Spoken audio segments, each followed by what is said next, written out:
Alright, this is the first part of Football Explained, the introduction part where I'm going to give you a rough overview of the sport of football. The following parts are going to be more detailed and specific, but this one is just a rough overview, so keep that in mind and let's dive right in. Football originated from rugby and soccer. There are many variations of the sport. The most popular ones are American football, Canadian football, and flag football.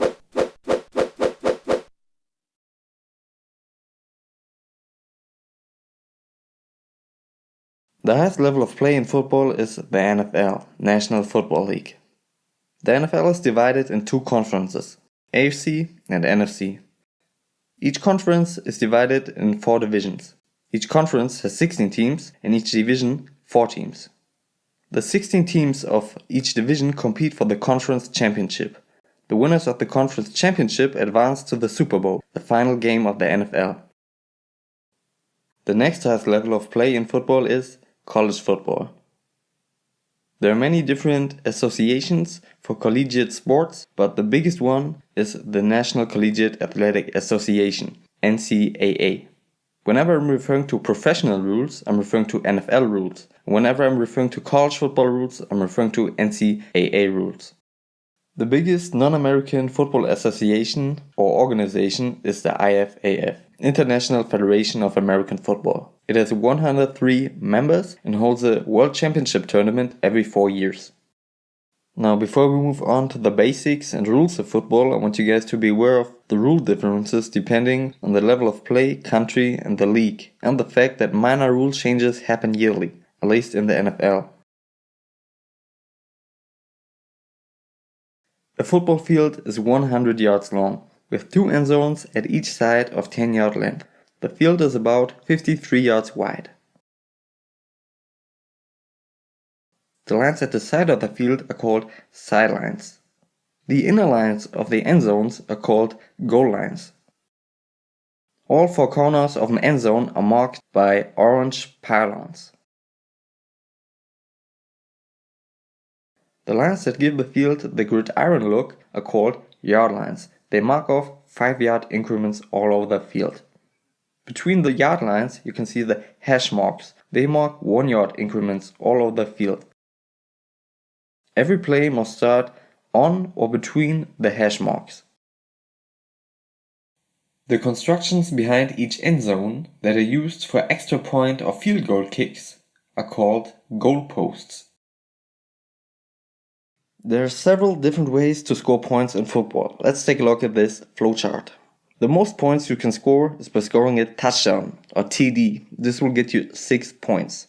After a touchdown you have 2 options. You can either go for point after touchdown, PAT. This means kicking the ball from the 15-yard line in the NFL and you'll get 1 point. The other option is to go for a 2-point conversion. A 2-point conversion means basically running or passing a ball into the end zone just like you did for the touchdown and you'll get another 2 points.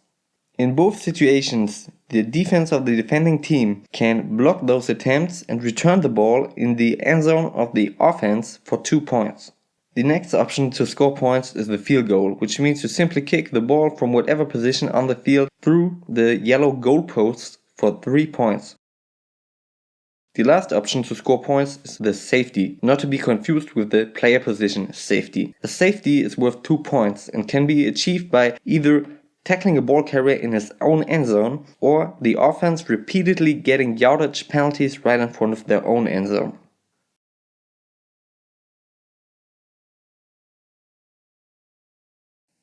The official length of an NFL or college football game is 60 minutes, divided into 4 15-minute quarters and a halftime after the second quarter. Football is all about forward progress. The main goal is to move the ball into the opponent's end zone to score a touchdown. Progress can be achieved by passing or running the ball down the field. Each team has an offensive, defensive, and special teams unit. Football is played 11 versus 11 players, so there are always 22 players on the field. To keep possession of the ball, the offense of a team has to move the ball at least 10 yards down the field within a series of 4 plays. These plays or chances to advance the ball are called downs. If they successfully advance 10 yards, they get another 4 downs. If they can't advance 10 yards within 4 downs, they lose possession of the ball and the offense has to leave the field and the defense comes on the field. In most cases, the offense does not try to advance the ball on the 4th down. Depending on the field position, they either attempt to kick a field goal or punt the ball into the opponent's half so that the opposing offense has to start from near their own end zone.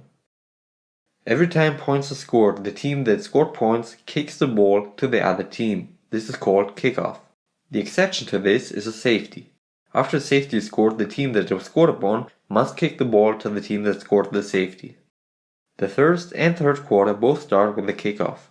A coin toss before the game decides which team will receive the ball and which one will kick it.